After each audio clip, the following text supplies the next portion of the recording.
Good evening and welcome to your Wednesday edition of Live at 5. I'm Sierra McQueen Fowler. Richmond County's nightly news starts right now.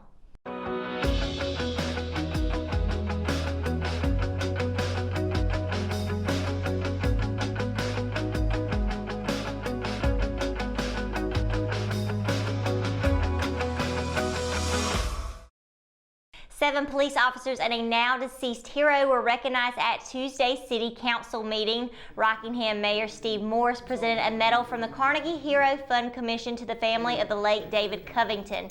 He was announced as one of the 13 Americans and 3 Canadian recipients of the award in September. Covington is hailed as a hero for saving the life of then 6-year-old Hayden Pravat when she was attacked by 2 pit bulls after getting off the bus in January of 2019. Covington, who was 72 at the time, told the investigating deputy that he was following the bus and saw 2 dogs attack the girl, according to the report. He said that he grabbed a stick from the ditch and beat the dogs away from the victim. Covington died of natural causes in May. Following the presentation of the medal, the crowd gave a standing ovation, something Councilman John Hutchinson has never seen for a resident for something they've done during his years on the council. Rockingham Police Chief Billy Kelly later took the podium to recognize several officers under his command with certificates earned through the Law Enforcement Officers Professional Certificate Program. 4 officers, Sergeant Lee Leviner, Officer David Gallops, Detective Joshua Leviner, and Lieutenant Matt Baldwin, each were awarded their Advanced Law Enforcement Certificates. 3 officers, Evan Fry, Joshua Lampley, and Franklin Smith, each completed the program to earn the Intermediate Certificate.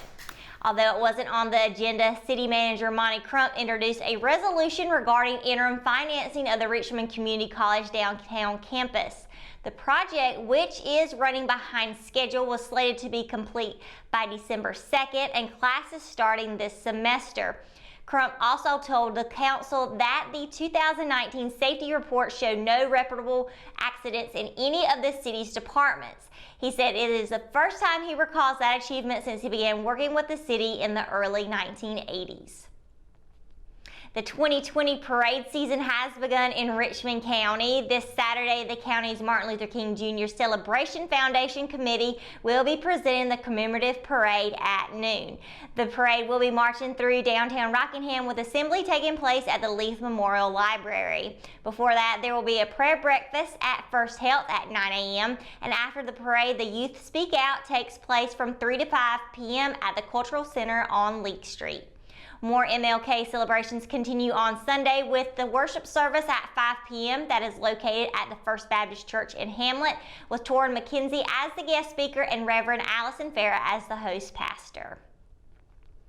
With a new semester starting up for 2020, recognition was the main specialty for the Richmond County Board of Education's January meeting held last week. Jace Bendel, a student at the Richmond Early College High School, got up to talk more about the 2nd annual Elves on the Run 5K and 1-mile Jingle Bell Jog that was held on December 14th at First Presbyterian Church in Hamlet.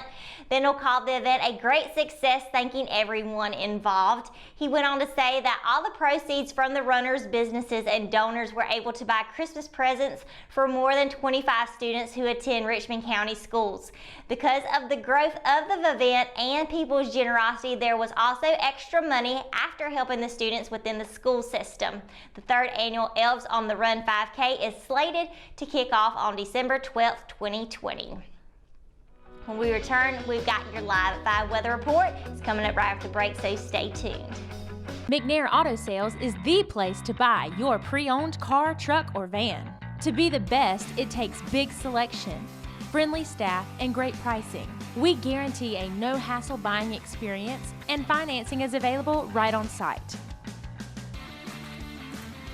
So come see us today. We're located at 1026 East Broad Avenue in Rockingham. And remember, with over 40 years of experience, you know McNair is the name you can trust.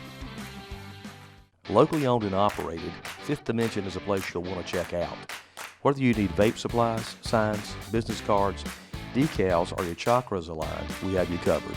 Our in-house print shop has quick turnaround time and is open 7 days a week. We offer a wide range of products including natural stones, herbs, pendants, CBD, kratom, and more. please visit us at 639 East Broad Avenue in Rockingham, North Carolina. That's 639 East Broad Avenue in Rockingham, North Carolina.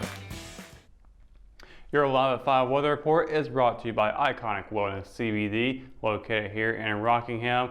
Happy Wednesday, everybody. Hope you're having a great day. It's been looking pretty good outside. Started off with really heavy fog early this morning, and it went away, fortunately. Driving conditions were really rough early this morning. As the day went on, though, it did brighten up a little bit, and we have had sunshine in the afternoon today. But we're also still looking at some clouds continuing on tonight. 61 degrees at 8 o'clock with mostly cloudy skies. 10 o'clock cloudy as well with 61. So it's not really changing. The temperature's not really changing a whole lot this evening. Really warm. So it should not need to turn on your heater. But as we look at tomorrow, we are still seeing some. The high is going to be in the 60s, but the lows are going to drop down pretty quickly.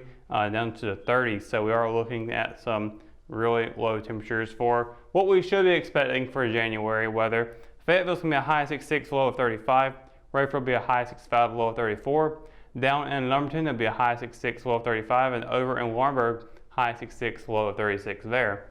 Up in Southern Pines, we'll be seeing a high 64, low of 33. All the way down in Bennettsville, will be a high 67, low of 36. And then Rockingham Hamlet, we'll be seeing a high 64, low of 35. Across the PD in Waysboro will be a high 64, low of 38, and in Ellerby we'll be seeing a high 63 and a low of 34. And partly cloudy skies all day long tomorrow, so no chances of rain coming up for us. But 7-day forecast says we are looking at Saturday with some rain showers in the forecast. Of course, the MLK parade is happening on Saturday. Hopefully that rain will hold off so we can get that in and we'll be able to get on with our celebrations for that day. Thursday though will be a high 64, low of 35 with partly cloudy skies. Friday, partly cloudy as well with a high of 47 and a very low of 32. Saturday, we're looking at 52 and a low of 48. Not too bad for those temperatures, but the rain's still a threat on Saturday. Sunday, though, we're looking at high 56 and a very low of 29. We're getting into the 20s now as we move forward in the 7-day forecast. As Monday, you'll see it'll be a low of 27, but it'll be a high of 44, partly cloudy skies. Tuesday, partly cloudy as well with a high of 42. And a low of 25. That's the lowest low we have on the board here. Wednesday, we are looking at high 47, a low of 28. Partly cloudy skies. To know, the old saying is when you hear thunder and 10 days out, we'll have snow. Right now, we're looking at 7 days out. We had thunder over the past couple of days. Right now, we're not really seeing that, but we are getting some really cold temperatures coming up. And with that being 7 days out, those can always change, but we'll keep an eye on it for you. But that's going to do it for your Live at 5 weather report. When we return, we've got your RO Sports update. It's on the way right after this, so stay tuned. Engineering influences every aspect of our lives, from the cars we drive to the computers we use. Every modern convenience we enjoy is a direct result of the innovative work of engineers and technicians. At Richmond Community College, we are educating the next generation who will be maintaining or improving upon these products and services. Our students work with programmable logic controllers, experiment with solar energy, design and create objects with a 3-dimensional printer, and operate cutting-edge machinery.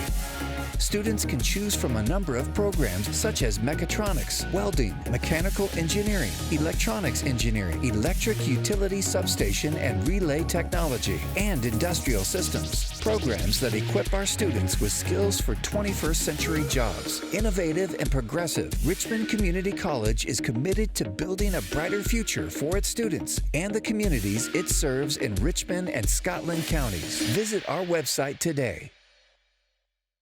At Richmond County Hospice, we strive to provide high-quality care to our patients and their families. Whether it's the incredible hospitality at the Haven House or from the comfort of your own home, you can count on Hospice to be there for you. We also offer monthly grief support groups, and our chaplain will be there to hold your hand in prayer. Through our amazing staff and our volunteers, Hospice has made difficult times easier for our community. Call the number on your screen if you feel that you or your loved one may benefit from our services. Richmond County Hospice. Peace, comfort, dignity. Looking to end a 2-game skid on Tuesday, the Raider boys basketball team did just that, handing the 71st Falcons a 34-23 loss. Although it was Richmond's lowest scoring performance in any game this season, their defense locked it enough to allow the home team to earn a win. It was Richmond's third win against the Falcons in the last 10 meetings, in what was the first time the two teams have met since last year's SAC Tournament Championship game, which the Falcons took. Junior forward Nige Stroman and junior point guard PJ McLaughlin led the way with 9 points each in the victory. Adding 8 points was senior wing Quamir Civils, who made his return to the starting lineup after missing a handful of games with a heel injury. Richmond will hit the road Friday for another SAC game against Scotland. The game will begin around 7:30 p.m. Looking to extend their SAC winning streak to 3 games, the Lady Raiders basketball team suffered a scoring lapse in the second half of Tuesday's game. Playing host to 71st, Richmond would have only 3 players to find the basket in a 37-30 loss to the Lady Falcons. Senior point guard Kiana Love was responsible for 16 of Richmond's points, while junior guard Jalen McDougald added 11 points to the loss. Fellow junior Jakira Covington notched 3 points. An 11-1 run by 71st in the final 4 minutes and 19 seconds of the third quarter shifted the game's momentum for good in favor of the visitors. The Lady Falcons outscored Richmond's 23-15 in the second half. The Lady Raiders will look to rebound on the road Friday at Scotland. Opening tip will get underway at 6 p.m. in Laurinburg. The Ellerby boys and girls basketball teams traveled to Anson on Monday looking to end a pair of losing streaks. Unfortunately for the Wildcats and Lady Wildcats, both teams would suffer a road loss to their conference opponent. The boys' game came down to a final few seconds with a chance for the Wildcats to tie, but Ellerby ultimately fell 33-30. It marked their third straight loss, and their overall record fell to 1-4 on the season. Prior to the boys' game, the Lady Wildcats didn't have as much luck keeping the game close. Ellerby lost to the Lady Bearcats 52-7.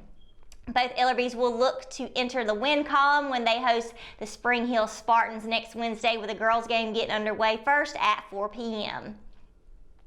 And that's going to do it for tonight's edition of Live at 5. For the latest news, sports, and events happening in Richmond County, you can always visit richmondobserver.com or download the free RO app for your mobile devices. For the Live at 5 crew, I'm Sierra McQueen Fowler. Thanks for watching, and we'll see you tomorrow. Good night, Richmond County.